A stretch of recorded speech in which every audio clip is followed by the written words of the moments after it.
रामकृष्ण हरे.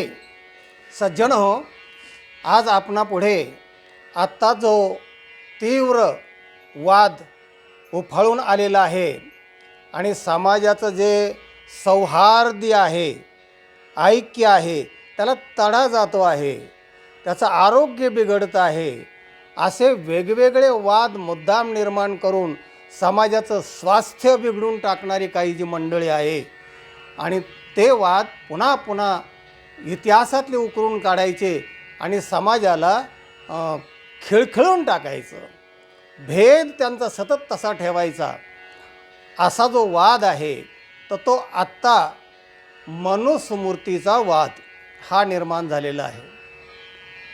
राज्यकर्त्यांनो, वाद निर्माण करू नका. मागचे इतिहास जे आहेत की ज्याच्यावर चर्चा झालेली आहे, बाबासाहेब आंबेडकरांनी त्या ग्रंथामध्ये मानवतेला तडा जाणारे जे विचार आहेत ते लोकांपुढे मांडले आणि काही घटकावर मानवतेवर आघात करणारे विचार आहेत की ज्यामुळे वर्षानुवर्ष शेकडो वर्ष समाज घटकावर त्याचा परिणाम झालेला आहे, समाज दुभंगलेला आहे. असे जे विचार आहेत तर ते विचार त्या ग्रंथामध्ये आहेत हे पटवून दिलं आणि ती मनुस्मृती ग्रंथ जाळला, दहन केला. फार मोठा राष्ट्रीय पातळीवर तो विषय झाला आणि तो सगळ्यांना माहिती आहे की मनुस्मृतीबद्दल या सगळ्या मंडळीचा द्वेष आहे. द्वेष आहे म्हणजे त्याच्या विचारावर द्वेष आहे. मनुस्मृती ग्रंथ असेल, त्या तो काळ असेल, त्या काळाला ते ठीक आहे, पण त्या ग्रंथामधले विचार मानवतेला छेद देणारे आहेत, अखंडतेला छेद देणारे आहेत, उंच नीच मानणारे आहेत आणि म्हणून डॉक्टर बाबासाहेब आंबेडकरांनी ती मनुस्मृती दहन केली. आता एवढा मोठा राष्ट्रीय पातळीवर वाद झाला, जाळण्यात आली. हा आता इतिहास जमा झालेला वाद होता, तर आता पुन्हा हा उफाळून कसा काय येत नाही, तो आणला. तर काही जी मंडळी आहे, आता हा वाद जो आहे तर स्मृती ग्रंथ जे आहेत ना, तर कितीतरी स्मृती ग्रंथ आहेत. याज्ञवल्क्य स्मृती, अमुक स्मृती, तमुक स्मृती, गीता, श्रीमद भगवद्गीता ही सुद्धा स्मृती आहे, जगन्मान्य आहे. अजून त्या ग्रंथावर वाद झालेले नाही आहेत. जगाने ती स्मृती मान्य केलेली आहे. त्यातले काही श्लोक आणा ना पुढे. ज्ञानोबा ते विनोबा साने गुरुजी या लोकांचे जे विचार आहेत की जे पुरोगामी आहेत, पुरोगामी नुसतं म्हणायचं, पुरोगामी महाराष्ट्र आहे, शाहू फुले आंबेडकरांचा महाराष्ट्र आहे असं म्हणायचं. आणि ज्या डॉक्टर बाबासाहेब आंबेडकरांनी ज्या गोष्टीला विरोध केला होता, इतका मोठी घटना घडली असताना पुन्हा तो वाद उकरून काढून समाजामध्ये पुन्हा विद्वेष निर्माण करण्याचं ह्या काय चाललं आहे काय? हे ज्या ग्रंथाचं जाहीर दहन केलं गेलेलं होतं पूर्वी आणि तो ग्रंथ आता पण ज्यांना वाचायचं ते घरात वाचतच होते. तो ग्रंथ काय नष्ट झालेला नसतो. ग्रंथ जाळलं, पुस्तक जाळलं म्हणजे तो ग्रंथ नष्ट होत नाही. तर असं असताना आणि तो शालेय अभ्यासक्रमामध्ये मांडण्याचा विचार असा कोणी पुढं आणला आणि काय झाला, पण वाद समोर झाला आणि वाद समोर आलेला आहे. सगळे चॅनल सगळे तेच काम करत आहेत. मग प्रतिक्रिया क्रिया, मग सगळे राज्यकर्ते याने मनुस्मृती जाळायला नको होती, जाळता मग ते बाबासाहेबांचा फोटो फाडला गेला वगैरे वगैरे या सगळ्या गोष्टी. मग माफी मागा, मग अमुक करा, महाराष्ट्राची माफी मागा. ह्या ज्या गोष्टी आहे हे कशा करता तुम्ही? काय चाललं आहे काय हे? डॉक्टर बाबासाहेब आंबेडकरांनी त्यावेळची समाज परिस्थिती जी होती ती घटना करताना लोकांना पटवून दिली. त्यांचं सादरीकरण फार छान होतं आणि ते सादरीकरण करून लोकांना पटवलं. ते घटना समितीचे अध्यक्ष होते. सगळी घटना त्यांनीच केली, सगळी घटना त्यांनी पास केली असं नसतं लोकशाहीमध्ये. पण त्यांनी जे सादरीकरण केलं, काम खूप केलं, ते अध्यक्ष होते घटना समितीचे आणि त्यांचं सादरीकरण लोकांना आवडलं की हे विचार नको आहेत, हे दुभंगणारे आहेत. हा समाज मागासलेला आहे, या समाजाला मुख्य प्रवाहात आणलं पाहिजे, त्यांना आरक्षण दिलं पाहिजे, अनेक अनेक गोष्टी त्यांनी समाज कार्याच्या, समाज ऐक्याच्या मांडल्या. ते त्यावेळी अनेक समित्या होत्या, त्या सगळ्या समित्यांनी मान्य केलं आणि आपल्याला स्वराज्य मिळालं. परंतु आता 70-75 वर्ष आपण ते करत आहोत. पण हे वाद सारखे उकरून काढून हे पुढे जाण्याचं पुरोगामीचा काय अर्थ होतो जरा समजून घ्या ना. पुरस मुळात शब्द आहे, पुढे जाणे, आणि गामी म्हणजे जाणे, पुरहा म्हणजे पुढे आणि गामी म्हणजे जाती, गच्छती ती गामी, पुढे जाणारा. आणि मग पुढे जाणारा म्हणजे तुम्ही मनुस्मृतीसारखे ग्रंथ जे हजारो वर्षपूर्वी झालेले आहेत तिकडे पुन्हा प्रतिगामी होत आहे. प्रतिगामी म्हणजे मागे जाणे आणि मागचं पुन्हा पुढं आणणे. आता हा वाद प्रतिगामीतला वाद आहे. बरं, त्याच्यावर झालेला आहे ना, खल झाला आहे, चर झाला आहे, त्याचं दहन करण्यात आला, निषेध करण्यात आला. या सगळ्या गोष्टी झाल्या असताना पुन्हा हा वाद उकरून काढायचं काही कारण नव्हतं. आणि त्याला इतकी मोठी प्रसिद्धी देण्याचं ह्या भयानक गोष्टी आहेत. समाजाचं जे सौहार्द आहे, ऐक्य आहे, ते सतत खंडित करणं, समाज पेटत ठेवणं, हे अशा प्रकारचा जो हा राजकारण्यांचा प्रकार चालू आहे. मी कोणत्याही पक्षाचा सभासद नाही, कोणत्याही पक्षाचा प्रवक्ता नाही. मी मानवतेचा आणि संत वाङ्मयांचा उपासक आहे, अभ्यासक आहे. म्हणून मी हे सांगतो आहे, हे लक्षात घ्या. नाही तर अनेक याच्यावर पुन्हा चर्चा विचारच्या आणि मग ते निमराज महाराजांचे काय, मग काय असतं, प्रत्येक नाण्याला 2-2, 4-4, 5-5 बाजू असतात आणि त्या बाजू मांडायला लोक लागतील.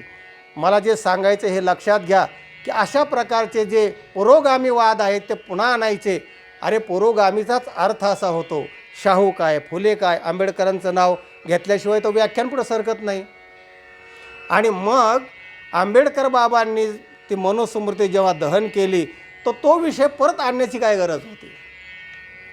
तो विषय आता भूतकाळात जमा झाला होता. ज्यांना वाचायचे ते वाचत होते, ज्यांना ते काय विचार पडतात ते पडतच होते ते. पण अभ्यासक्रमामध्ये तो विषय आला पाहिजे.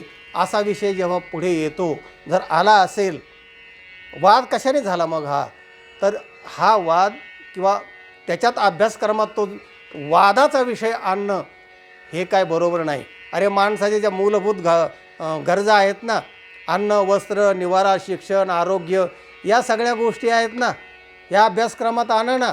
आणि तुम्हाला जर खरंच पुरोगामी जायचं असेल तर पुरोगामी संत आहेत ना, ज्ञानोबा ते तुकोबा, विनोबा आहेत, त्यांचे ग्रंथ आहेत ना. महात्मा फुलेंनी पुस्तक वाङ्मय लिहिलं आहे ना. अशा लोकांनी समाजाच्या हिताचं वाङ्मय लिहिलेलं आहे. साने गुरुजींनी वाङ्मय लिहिलेलं आहे ना, करा तो एकचे धर्म जगाला प्रेम अर्पावे. अरे, शाळेमध्ये गायल्या जाते, प्रार्थना केल्या जाते, एवढं एक जरी लाईन किंवा ज्ञानोबापासून घ्या ना. हे पुरोगामी जे संत होते, की भगवद्गीता संस्कृतमध्ये होती. निवृत्तीनाथांनी सांगितलं ज्ञानोबाला की याच्यातलं ज्ञान मराठीमध्ये आणलं पाहिजे.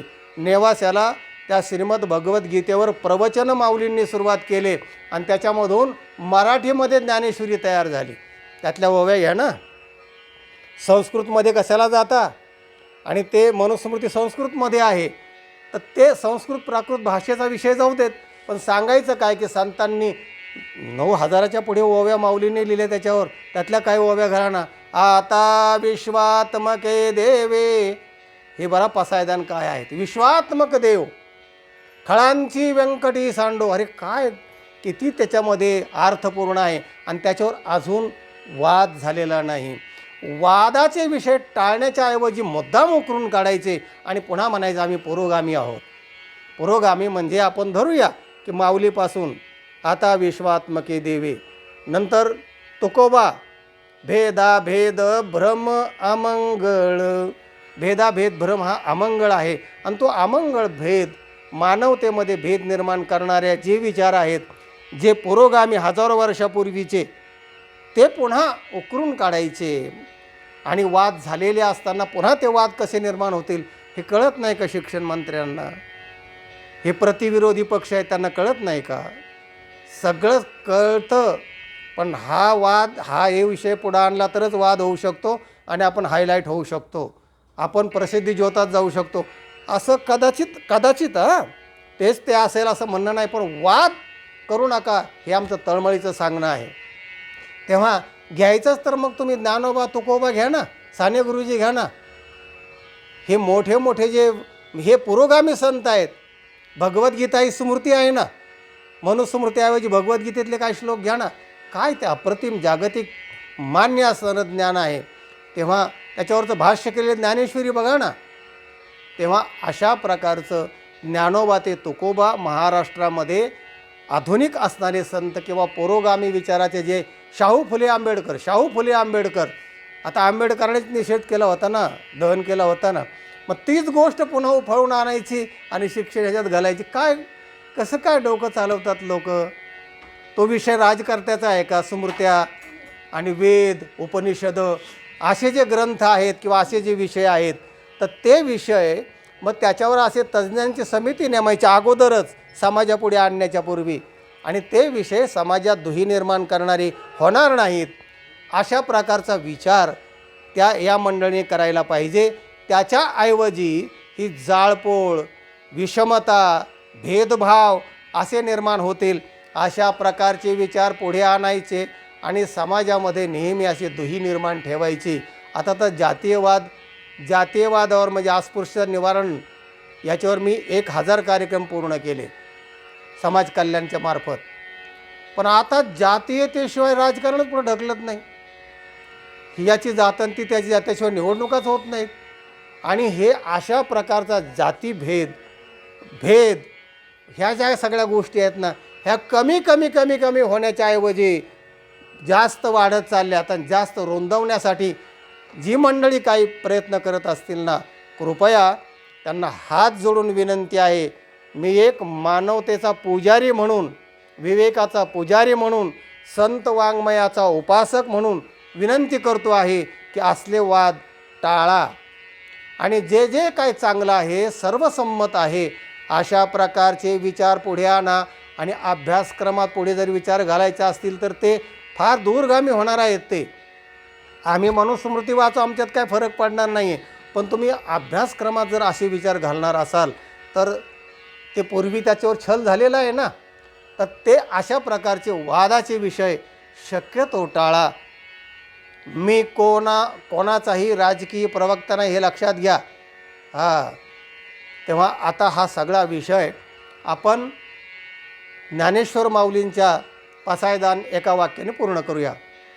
माऊली काय म्हणते बघा. आता विश्वात्मके देवे. आता म्हणजे हे सगळं ज्ञान सांगून झालं. ते ज्ञान बघा ना काय आहे ज्ञानेश्वरीमध्ये. आणि मग म्हटले आता सार रूपाने ते पसायदान म्हटलेलं आहे. विश्वात्मक देव, वसुधैव कुटुंबकम, मानवतावाद हा संतांनी आपल्याला शिकवला आहे. विष्णुमय जगवैष्णवांचा धर्म, भेदाभेद भ्रम अमंगळ तुकोबराय सांगतायत. खरा तो एकची धर्म साने गुरुजीसारखे आणि हे मोठी मोठी मंडळी सांगतायत. आणि असे पुरोगामी जे विचार आहेत की ते आत्मसात करा, ते समाजापुढे आणा, आणि तरच आपला समाज आणि आपण नीट राहूया, आनंदमय जगूया. नाही तर हे जाळपोळ, द्वेष वगैरे घराघरात पसरलेत ना, आपल्याही घरात ते येतील. तेव्हा मानवतेवर आधारित मानवाच्या कल्याणासाठी मूलभूत ज्या गोष्टी मानवाला लागतात त्याच्यासाठी अन्न, वस्त्र, निवारा आणि आरोग्य या 4 गोष्टी आहेत ना, 5वा आहे शिक्षण. हे शिक्षण या 4 गोष्टीच द्या पुढच्या पिढीला. आणि जर तुम्हाला संत वाङ्मय किंवा पुरोगामी काय म्हणायचं असेल ना, तर मी आत्ता सांगितलेले ज्ञानोबांचं काय घाला, तुकोबांचं काय घाला, साने गुरूंची प्रार्थना आहेच ती त्याच्यामध्ये आलेली. असे काही जे विचार आहेत की ते पण थोडे त्यांना बाकीचा अभ्यास करू देत. आणि बाकीचा संतांचा अभ्यास, विद्वानांचा अभ्यास ते आम्ही आहेत करायला. ते आम्ही म्हणजे आमच्यासारखे जे लोक आहेत अभ्यासक, त्यांनी वाहून घेतलेला आहे, जन्मच्या जन्म खर्ची घातलेला आहे, तर त्यांचं काही थोडंफार ऐका ना. तुम्ही सगळं मांडताय आणि तुम्ही सगळं ठरवायचं आणि बस लोकांवर लादवायचं, असं करू नका. पुनश्च एकदा हात जोडून विनंती आहे की मनुस्मृतीचा वाद आत्ता जो उफाळलेला आहे, असे जे कोण असतील वाद, आणखीन काही वाद, ते उकरून काढू नका. आणि समाजामध्ये दुफळी निर्माण करू नका, भेद निर्माण करू नका. समाज ऐक्य, समाज सौहार्द, समाजाचं आरोग्य कसं टिकून राहील अशा मानवतावादाकडे आपल्याला समाज न्यायचा आहे. तसे प्रयत्न करा अशी एकदा हात जोडून विनंती आहे. सज्जन हो, हा व्हिडिओ इतरांना पाठवा, लाईक करा आणि चॅनलला सबस्क्राईब करा. रामकृष्ण हरी.